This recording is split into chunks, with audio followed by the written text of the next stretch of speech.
The story begins with a tense underwater mission. Stratton, an elite sergeant in the British Special Boat Service, and his partner Marty were tasked with destroying a virus factory in the Middle East. They were secretly transported by submarine to the Persian Gulf Strait. Gina and two other colleagues provided remote support. Following a meticulously planned operation, they needed to enter the factory through drainage pipes. Upon reaching the pump station, Stratton used a specialized device to cut open an inspection hatch above the water pipe. Meanwhile, Gina hacked into the pump station's control system, shutting down the impeller blades. Fully geared up, the pair began their mission, needing to swim roughly 1 kilometer to reach their target. Yet halfway through the journey, their diving system sounded an alarm. Oxygen reserves had dropped to 50%. Leighton was stunned. He instantly realized corrosive liquid in the water had damaged their oxygen lines. Worse still, an unreported iron mesh barrier blocked their path ahead. Without hesitation, Leighton raised his pliers to cut through the mesh. Simultaneously, his partner's diving apparatus corroded and detached, causing all their oxygen to leak instantly. Gina had no choice but to switch to the backup tank, which would last only 2 minutes. After finally cutting through the mesh, Leighton's equipment also detached due to severe corrosion.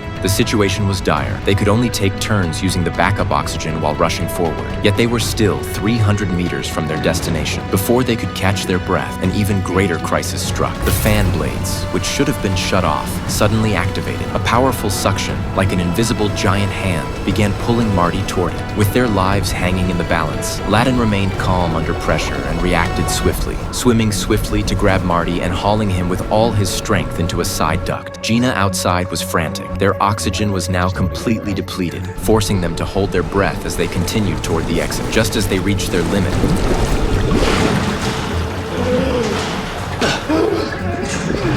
Zero, we're in. Well done.